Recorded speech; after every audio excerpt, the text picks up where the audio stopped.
changes if nothing changes, man.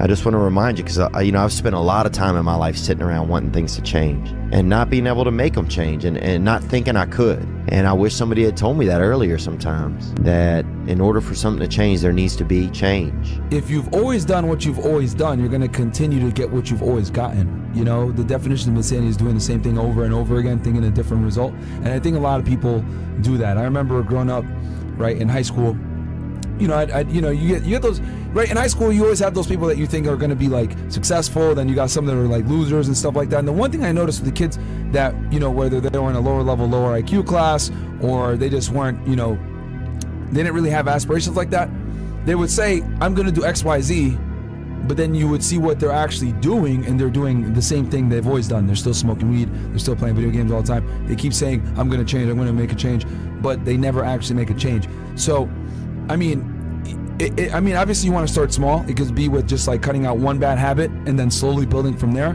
But the reality is you're going to have to give up and stop doing the things you're currently doing if you want to change from what you're doing. Yep. And I don't think enough people understand and appreciate that you must actually take real, hard, tangible steps towards changing if you want to actually get the change that you want. I don't like it. My body hurts. I'm hurting. How do we get through this? And it's a lab. It's my mental lab. And so when I come home, I'm not forgetting it. And the second, like every day I get done running, or every day I get through working, every day I get through studying, whatever it is that brings me to that place of knowledge, I come home and that book was mostly written on a scratch piece of paper in hand. So I come home from running and I write everything out. I write everything out, all those things. And as I'm running, I'm talking about it. So all these things that pop in my head as I continue to run, I'm going through it. I'm starting to layer it down. I'm starting to break it down into, okay, that happened. Okay, now let's layer this. Because that's just not how it happened. It just didn't happen that way. What led up to this? And so it becomes me by myself in school.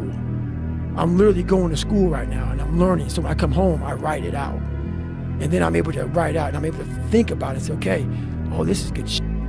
This will help me later on. And then it becomes what it is now. Be a dangerous man. Now, being dangerous is not being a threat. They're two different things, all right? And it's not about going out and lifting weights and getting a bunch of tattoos and wearing leather jackets and walking around with your chest and shoulders up, hulking around saying, I'm dangerous. That's very rarely is that a dangerous man. Moment when every boy realizes no one's coming to save him. And that's when he becomes a man. And some boys never get there and stay children forever. This is kind of part of being a man. It's like, you kind of got to fuck it all up a little bit. I think so. I think part of learning is dying. I think part of learning is you got to die a little bit. Because what is learning? Learning is me giving up on my old shit, my old ideas. Those ideas have to die for me to be open to some new shit. And so me learning how to be a better man, I had to die a little bit. You're a man. You are a man. Stand up and be a man. Make the hard decisions, make the sacrifices, make the unpopular decisions, and become comfortable in your own skin. And if you are not a person that you are comfortable being alone with, that is the one person in this universe that you have full power, full right, and full responsibility to change. Lazy people do a little work and think they should be winning, but winners work as hard as possible and still worry if they're being lazy. There's nobody coming. There's nobody coming to save you. There's nobody coming to help you. A knight in shining armor isn't going to ride in and save you. You are the only one that's going to be able to save you. And all this time, you point your finger and you say, I can't do that because I was born here. Or I can't do that because I have this issue. Or I can't do that because they made fun of me. And you know what's going to happen? Nothing.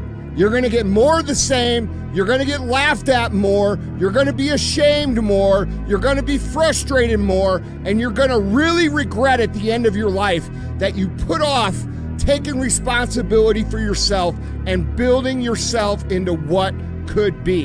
And when we look around at the world and we look at all the problems and we look at all the chaos, we have to take responsibility for ourselves for creating it. You're not living the best life that you want to live. You're not the person you want to be. You're not the person the 8-year-old you wanted to be. And I bet you're not even taking steps to become that person, are you?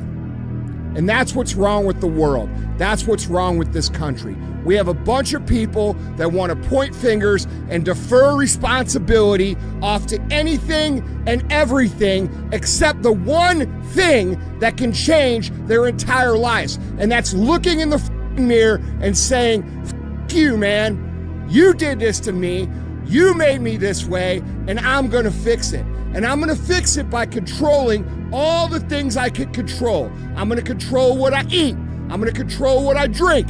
I'm going to control how I move. I'm going to control the information I put in my brain. I'm going to control how I treat people and who I surround myself with." And if you control those things, you are now in the driver's seat to create what it is you've always known that you were here to create. Because you always do know what you're here to create. It's that little version of yourself that hides deep inside your heart that you are so afraid to even talk about because you're afraid the people around you are gonna laugh. Well, guess what, motherfucker? They're gonna laugh, and they're gonna laugh more if you don't do anything.